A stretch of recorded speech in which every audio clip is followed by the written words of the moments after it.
Welcome back to another episode of Rock Boys Football. Dill, we are getting into the end of January. That transfer portal window largely winding down. You're getting a good feel for what these teams are going to look like going into 2025.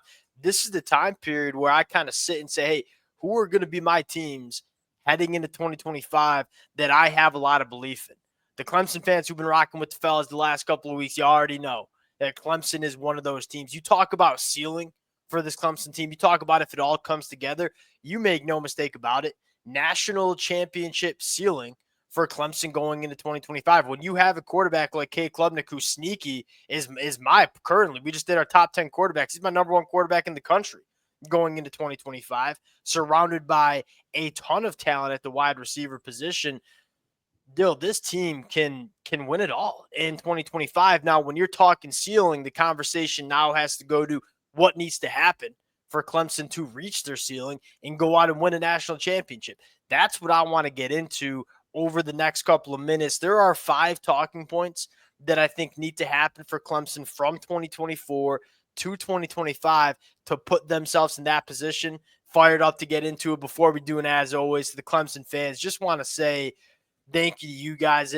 It's been a blast talking this team for a very long time, but over the last couple of weeks, talking the defensive coordinator search, talking Tom Allen getting hired, talking Dabo Swinney getting a little bit active in the transfer portal. I've had a blast. The amount of support y'all have shown the boys has been amazing. Can't thank you guys enough. If y'all do enjoy the content, consider subscribing to the channel.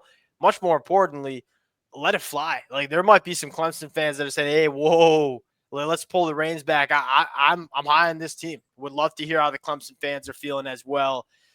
Dill, when I start looking at Clemson and I start talking about ceiling, when I start looking at the best version possible we can see Clemson in 2025, it starts with you got to find the run game back. Or that's probably not the best way. You got to find the run game going into 2025, because you look at the tail end of the season against Texas, only 76 yards rushing. Against SMU, only 64 yards rushing. You look at Phil Moffitt the last 5 games, I get he was banged up.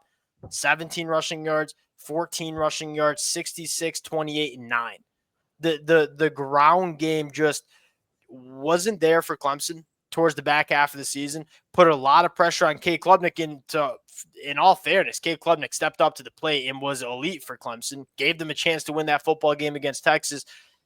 Why is the run game so important? Dill, I know this intro is long. I'm going to give you a second to add your 2 cents. I apologize. One, it's important to run the football because running the football is a large part of playing offense. Number 2, you give Cade Klubnik a good run game, he's going to be elite for you. You go back to the numbers and say, what was Cade doing off play action? Dill, off play action in 2024, Cade Klubnik, 67% completion percentage, 21 touchdowns, 1 interception. He's elite. When does play action work? Play action works when you can run the football successfully. If you can give him that run game, allow him to work off play action, work vertically down the field with guys like Brian Wesco and TJ Moore, that's how you maximize this offense. Now, the question I'll ask you is, you look at this depth chart, you look at how Clemson is on offense going into 2025, what needs to happen for this run game to kind of find its form again going into 2025? I mean, plain and simple, the 2 young guys need to play well. Like Gideon Davis and David E., they need to both be on point. They both need to be good. And I say both because it's just not enough to have one good running back. And Clemson kind of found that out. I feel like not the hard way. I think everyone kind of knew that's like you can't be so one-dimensional with your running back spot because they do get banged up. It is a long season when Phil Moffitt was taking the amount of carries he was taking. So I look, at the end of the day, those 2 just need to simply be really good football players for this Clemson team. Yeah, and I mean, you have Jay Haynes working back from the injury. I didn't include him on the depth chart because I again, when you're talking, and this is not a knock on Jay Haynes. I think he's a good running back. You talking about ceiling, talking about the best version of this Clemson rushing attack. I do think it's either with David or Gideon Davidson, taking the workload of these snaps. Adam Randall's really intriguing. Like, what Clemson decides to do with Adam Randall. Look, Dill, if I think, and we're going to find this out in spring practice, and if the Clemson fans have any inside information, please let it fly in the comments section. He was kind of intriguing at running back late in the season. Obviously needs to get a lot more reps running the football. Dill, I feel like if he was going to stick at wide receiver, he probably would have hit the transfer portal. I agree. I don't know how you're getting on the field with how loaded this wide receiver room is. if we see Adam Randall stick at running back, that's another intriguing one too. Now, you talk about the running backs, certainly needs to get better. When Phil Moffitt got banged up, it wasn't good enough. Number two, can this offensive line emerge? And look, they took a step with Matt Luke. I think Matt Luke was a home run hire. I thought you saw that Clemson offensive line get better as a unit. What does it look like going into year two as you return just about everybody on this offensive line? Why that's worth noting is continuity. Everybody wants to talk about the transfer portal. Everybody wants to talk about new players coming in, specifically on the offensive line. When you have guys that have played multiple seasons together in a row and that continuity, that gel is there, that's really big for a unit. Clemson certainly has that. But you start talking about the ceiling, Dill. To me, the best version of this Clemson offensive line probably includes Harris Sewell stepping up and probably includes Elijah Thurman stepping up too, probably on the inside of the offensive line. What do you see as the best version of this Clemson offensive line going into 2025? And that's where it gets interesting because, I think Walker Parks has given them really good reps for the most part in his career. Agreed. With the two tackle spots, I feel like those are pretty much locked up. Tristan Lay and Blake Miller, they're pretty clearly going to be the guys in my mind. But that's where you look like, can you get that extra gear and take yourself from being a solid rushing attack or a solid offensive line unit, I should say, in both capacities, rushing the ball and being able to pass pro, and taking it up to that elite level? I don't know. I don't know if it's that same five. I kind of am interested to see if even Colin Sadler, I think he, as a true freshman, I think Colin Sadler, didn't play a ton last year, and then Elijah Thurman. Like, you can just tell physically that's what big time offensive linemen should look like. So Elijah Thurman's that guy. My knock on Walker, and this is I don't want to be critical because Walker Parks played a lot of football for Clemson. I get it. You talk about ceiling. You talk about who can potentially be the best. Like, we kind of know what Walker Parks is, and that's a solid offensive lineman, but probably not a great one. Elijah Thurman can be great, man, if he comes back healthy and he takes that step. Because what we saw before he went down with the injury as a true freshman, extremely impressive. Takes a step going into year two, which you normally get from them offensive linemen. The sky's the limit for him. And again, Matt Luke, like, this is a big year for him too. Like, again, he came over last year. I think you saw some improvement, but I don't think you've seen great offensive line play at Clemson in quite some time. It feels like you went from, like, there were some really weak units the DJU years, and 2023 was a disaster with Mitch Bates like, guard. It's been building, it's been getting better. I look at, like, not only can you get some elite play from a guy like Elijah Thurman, but can Coach Luke kind of bring this unit together? Can that going out and hiring a true big-time offensive line coach kind of pay off in year two? And he just gets that unit playing to their potential. Because, like, Tristan Lay, like, he should be a round one left tackle. He's got that type of talent. I look at guys like Linthicum and Blake Miller. Like, you've seen really, really good play from both of them at times, probably less consistent than you'd like. I'm looking at Matt Luke as much as I'm looking at the players of what can you get. 100%. Can it take another step? Like, it was bad in 2023. It was, I'd probably say, solid in 2024. Can it be good/great in 2025? And another thing worth noting, Cade Klubnik, when he was kept clean in 2024, also elite. So if you can give him a run game to work on, and then you can give him clean pockets, sky's the limit. That's why the running back play matters a lot too, because it's hard to play offensive line when you get one dimensional either direction. Yeah, whether agreed. you can't throw the ball and you're like Michigan, you run it every time, or you ended up like what it felt like Clemson got to at points later in the season where you didn't really trust that rushing attack to do a whole lot. Especially when you're playing for, like, college football playoffs, college football, ACC championships, national championship caliber games. When you're playing like a team like Texas, if they're just pinning the ears back and get after the passer because you ain't getting around the football, you're putting your offensive line in a really bad spot. Last one on offense still, Christian Bentaker is that dude.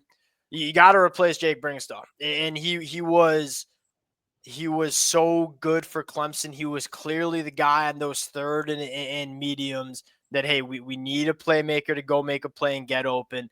It was always Jake. I'm surprised we didn't see even that. We didn't really see much from Christian during his true freshman year, which, look, makes sense. When you're playing the tight end spot, there's a lot of responsibility on true freshmen, and Christian Bentaker was a guy that probably needed to put on some weight so he could play in line and get it done in the run blocking department. You're looking at who replaces him. I think it is Christian. can he fully replace Jake in 2025? Because if he does, yeah, this Clemson offense was really good. And going into year 3, the Garrett Riley offense, I think it could even get better. But Now, also a big reason I don't think you saw Bettenker last year is because, frankly, he is almost a direct one-for-one replacement in terms of skill set of what agreed with Brenningstool that. was. Olsen, Pat Henry, and Josh Sapp, like, they're probably not the pure pass catchers that Christian Bettenker can be or what Brenningstool obviously was for that Clemson team. So I feel like they could kind of carve that second tight end niche because they probably were better blockers, a little bit more equipped to do some of the other things that Brenningstool Yeah. maybe didn't excel at.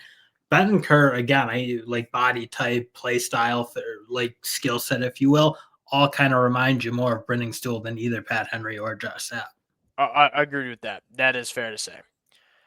Defensive side of the football, and this is really where it matters. I mean, you talk about Clemson's offense in 2024. That was good enough to do some things. Pass rush getting home. And what I mean by that is I'm looking at the numbers from Clemson in 2024 in defense. And it's no secret. This defense significantly underperformed to what we think the talent is on this football team. Broadly speaking, if Tom Allen can come in and maximize this unit, this is a top 20, top 15, potentially top 10 defense. There, zero question in my mind. Now, can Tom Allen do that in year 1? That's the question you have. A big part of it is this pass rush getting home. Dill, Clemson sacked the quarterback 6.9% of dropbacks on defense last year. Solid, 49th in the country.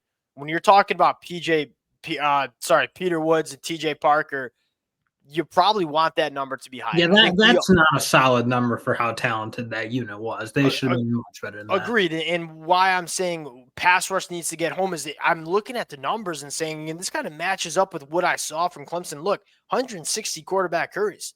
That was actually just as much as Ohio State, and Ohio State played a couple more games than Clemson. And so I'm looking at it and saying, all right, we're winning and we're creating a lot of disruption, but we're not really getting home. I mean, Ohio State sacked the quarterback 10.7% of times. That was number 1 in the country. Can we get home with the pass rush? Can we create those negative plays to put this defense in those third and long situations where they can have an impact on the football game? That's what I'm looking for from this Clemson front seven, especially as Tom Allen, who we all know wants to turn up the heat, takes over this defense. And that is kind of where you look. Like, I think it should if Tom Allen can bring that system in that he had at Penn State, because they were not only disruptive, but you're right, that was a super productive defensive line, and they were asked to be a little bit more aggressive, asked to try to get in the backfield more, be more penetrators.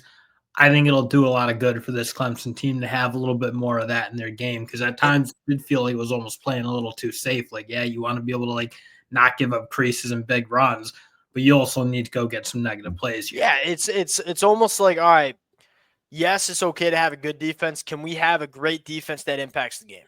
And can that Clemson defense be that? And you talk about guys like Amari Adams maybe emerging as true freshmen. That's what we're looking at. Last thing, stopping the run. And again, you want to have the sack numbers. You got to stop the run. Like, it's really hard to have the sack numbers when you're living in 3rd and 3s and you can't really get after the passer. Is it Will Helt the guy? Partially what fired me up most about Will Helt is, yeah, he's a solid pass rusher. He's not a TJ Parker, but still, he's a hammer against the run. He had 26 run stops for Purdue last year in the Big Ten. That would have been second on this Clemson defense, only behind Barrett Carter with 29. Can Will Helt be the guy that, yes, we want him to rush the passer. Yes, we know he can rush the passer, but can he become the guy that can be that heavy-handed edge that can help stop the run and give TJ Parker and give Peter Woods and give a guy like Sammy Brown blitzing on 3rd downs? Can he give them more opportunities to go and sack the quarterback? That's probably the last thing that you want to see from this Clemson defense. He does feel like a bit of a souped-up version of what Cade Denhoff, I think you would have wanted to be, a physical defenseman, certainly not the elite pass rusher, but Will Helt, you look a little longer, probably a little bit more athletic, like just just for lack of better terms, what I'd say, like a souped-up version, a guy who I think can just be more productive. I think, though, that should be a really good kind of 1-2 punch in terms of your run-stopping defenseman play. And TJ Parker, I don't want to say he's just like, I mean, he does both at a really high level. He's going to be elite everywhere he goes. But those two, they're not going to give you the pass rush that TJ Parker obviously does. But like, they need to stop the run a little bit better. I think Will Held, Cade Denoff as like a tandem should be a really good kind of 1-2 Because punch. you look at Jaheim Lawson and say, like, okay, we like what the traits of he could do as a big. He was not good against the run. And I think that's why, like, look, Dabo Swinney ain't bringing in transfer portal guys just to bring them in. We know that about him. I think he brings in Will Held for this specific purpose. The last thing I'll say is, like, Tom Allen getting a little bit more creative with the front seven too. It felt like Wes Goodwin was so rigid sometimes with how he used some of these guys. You go back to Tom Allen and what he did with someone like Abdul Carter and say, can we scheme it up for TJ Parker? Can we scheme it up for Peter Woods? Can we put them in spots where they have the opportunity to really go wreck some football games? Look, to me, the pieces are in place. And you get some of these things coming together going into 2025, this team is going to be not only very hard to beat every single Saturday, but the ceiling of this team can be bona fide national championship caliber. I mean, they got the question answered. That's been the question for it feels like a long time, and that's having the explosiveness on the edge. Like, again, everything else just kind of needs to get back to form. Like their ability to run the ball, their ability to play great defense, like that stuff they've always felt like they've had it. Lost it a little bit last year for whatever reason. If they can bring those other pieces along to catch up now, which is crazy to say in the year 2024, to catch up with the explosiveness they have on the offense side of the ball, this is a loaded team. Yeah, it's kind of the reverse of the conversation we had 12 months ago. You know, we thought the defense would be good. We were wondering if the offense could be good enough, and now it's kind of reverse. And I think the good news for Clemson fans, you got there's a lot of teams that are like, oh, we brought in a new defensive coordinator. Hopefully we can get better. Well, you don't got the Jimmies and Joe. You don't got the players. Like Tom Allen's going to have to play. There's a reason Tom Allen left Penn State, because he knows he's taking over a defense that could be really good. Appreciate you guys rocking with it. If y'all do enjoy the content, consider subscribing to the channel, and we'll talk to y'all later. Peace.